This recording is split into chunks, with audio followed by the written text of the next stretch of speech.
तुलसी माता के व्रत की कथा। तुलसी माता के व्रत की कथा प्राचीन काल में उसकी महिमा और महत्व को दर्शाती है। तुलसी माता को हिंदू धर्म में एक पवित्र पौधा माना जाता है और उनके व्रत को अत्यंत श्रेष्ठ मान्यता प्राप्त है। आज के इस वीडियो में हम आपको माँ तुलसी के व्रत की कथा सुनाने जा रहे हैं। तो दोस्तों शुरू करते हैं आज के वीडियो। लेकिन इससे पहले यदि अभी तक आपने हमारे चैनल हरिहर टेल्स को सब्सक्राइब नहीं किया है तो कृपया चैनल को सब्सक्राइब कर लें और पास में बने बेल आइकन बटन को जरूर दबाएं ताकि हमारे चैनल की लेटेस्ट अपडेट सबसे पहले आप तक पहुंच जाए। पहली कथा। बहुत समय पहले की बात है। एक गांव में एक ब्राह्मण रहता था। उसके घर में उसकी पत्नी व्रत और पूजा के लिए बहुत नियमित थी। उनके पास एक बड़ा बगीचा था जिसमें अनेक प्रकार के पौधे लगे हुए थे। बगीचे में एक अत्यंत सुंदर और विशेष पौधा था जिसका नाम था तुलसी। तुलसी माता को भगवान विष्णु की प्रिय पत्नी माना जाता है। एक दिन ब्राह्मण की पत्नी ने एक सप्ताह के व्रत की शुरुआत की।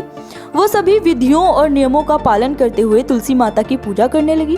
वो हर दिन उठकर तुलसी माता की पूजा करती और रखी छड़ी द्वारा उनकी सेवा करती। उसकी नियमित पूजा और सेवा करने से तुलसी माता बहुत प्रसन्न हो गई और उसने ब्राह्मण की पत्नी को अपना आशीर्वाद दिया।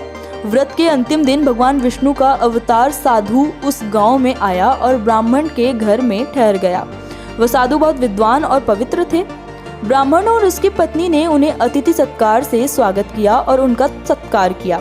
व्रत के दिन उठकर ब्राह्मण की पत्नी तुलसी माता की पूजा करने के लिए बगीचे में गई, लेकिन तुलसी माता को उखाड़कर उसने अपने पैरों के नीचे रख दिया। जब वह तुलसी माता को उखाड़कर लाने लगी तो वह अचानक चिल्लाने लगी। उसकी चिल्लाहट से प्रभावित हुए भगवान विष्णु का साधु रूपी अवतार उठकर वहां पहुंच गए। उन्होंने तुलसी माता को उखाड़ने वाले ब्राह्मण की पत्नी से पूछा कि उसने ऐसा क्यों किया। ब्राह्मण की पत्नी ने कहा, प्रभु मुझे नहीं पता था कि यह तुलसी माता है। मुझे लगा कि यह साधारण पौधा है, इसलिए मैंने उसे उखाड़ लिया। भगवान विष्णु रूपी साधु मुस्कुराने लगा और बोले, यह तुलसी माता है मेरी पत्नी। तुमने उसे उखाड़कर मुझसे अलग कर दिया है। ब्राह्मण की पत्नी अपनी गलती को समझकर खुद को दुखी महसूस करने लगी। उसने भगवान विष्णु से क्षमा मांगी और वादा किया कि वह फिर कभी ऐसी लापरवाही नहीं करेगी। भगवान विष्णु ने उसे क्षमा कर दिया और ब्राह्मण की पत्नी को आशीर्वाद दिया कि उसका व्रत सदैव पूर्ण होगा और उसके घर में सुख और धन की कमी नहीं होगी। इसके साथ ही भगवान विष्णु ने उसे वरदान दिया कि जब भी लोग तुलसी माता की पूजा करेंगे तो वह उन्हें धन, सुख, समृद्धि और आयु का आशीर्वाद देगी। इस प्रकार तुलसी माता के व्रत का प्रारंभ हुआ। लोग उसे पूजते हैं और उसके व्रत का पालन करते हैं। तुलसी माता की पूजा के द्वारा मान्यता है कि भगवान विष्णु का आशीर्वाद मिलता है और वह अपने भक्तों की सभी मनोकामनाएं पूर्ण करते हैं। तुलसी माता के व्रत की कथा में हमें तुलसी माता की महिमा और महत्व का अनुभव होता है। यह व्रत उनकी पूजा, आदर्श और समर्पण का प्रतीक है और इसे करने से हमें धार्मिकता, सुख, समृद्धि और आयु की प्राप्ति होती है। दूसरी कथा। कुछ समय पहले की बात है। वृंदावन नामक गांव में एक ब्राह्मण बाबा रहते थे। उनका नाम विष्णु दत्त था और वे एक भक्तिमय स्वभाव के धार्मिक व्यक्ति थे। उनके घर में एक अद्भुत तुलसी का पौधा था जो अत्यंत सुंदर था। विष्णु दत्त बाबा की पत्नी का नाम धन्य लक्ष्मी था। धन्य लक्ष्मी बहुत धार्मिक और साध्वी थी जो हर दिन तुलसी की पूजा करती थी और उसे सर्वोच्च देवी की तरह पूजा करती थी।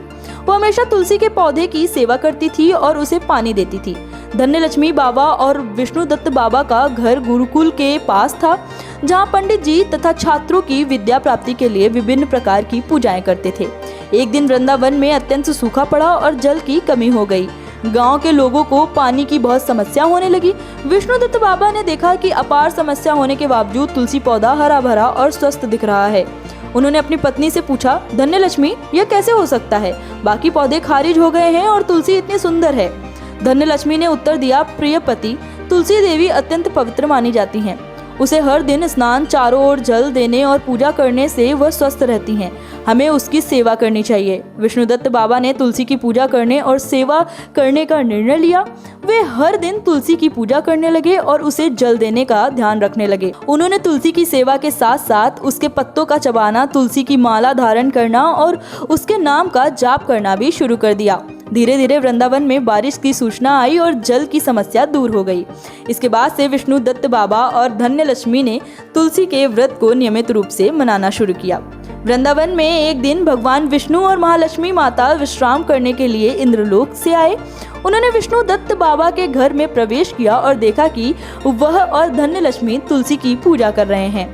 भगवान विष्णु ने विष्णुदत्त बाबा को धन्यवाद दिया और उन्हें वरदान देने की प्रार्थना की। तभी महालक्ष्मी माता ने अपने वचन से इंद्रलोक से एक अद्भुत मणि लाई और उसे विष्णुदत्त बाबा को दिया। महालक्ष्मी माता ने कहा, यह मणि तुम्हारी विशेष भक्तिमय और तुलसी के प्रति तुम्हारी सेवा के लिए है। इसे प्रतिवर्ष तुलसी व्रत के दौरान उपयोग करो। विष्णुदत्त बाबा ने मणि को धन्यवाद करते हुए उसे स्वयं वर्धनी तुलसी की मणि के रूप में स्थान दिया। तब से हर साल के तुलसी व्रत में धन्य लक्ष्मी और विष्णुदत्त बाबा ने उस मणि की सेवा की और तुलसी की पूजा की। तुलसी माता के व्रत की कथा से हमें यह सीखने को मिलता है कि तुलसी को पूजने से व्यक्ति को आनंद, समृद्धि, धर्म की शक्ति और मोक्ष की प्राप्ति होती है। इसके अलावा तुलसी माता के व्रत को मनाने से व्यक्ति के पाप नष्ट हो जाते हैं और उनकी आत्मा शुद्ध रहती है।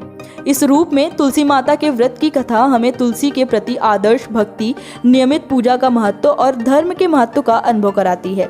यह एक प्रशंसनीय कथा है जो हमें एक श्रद्धालु और धार्मिक जीवन जीने की प्रेरणा देती है। आज की वीडियो के लिए बस इतना ही। अगर वीडियो पसंद आई हो तो लाइक, शेयर, सब्सक्राइब जरूर करें और वीडियो में अंत तक बने रहने के लिए आप सभी का धन्यवाद।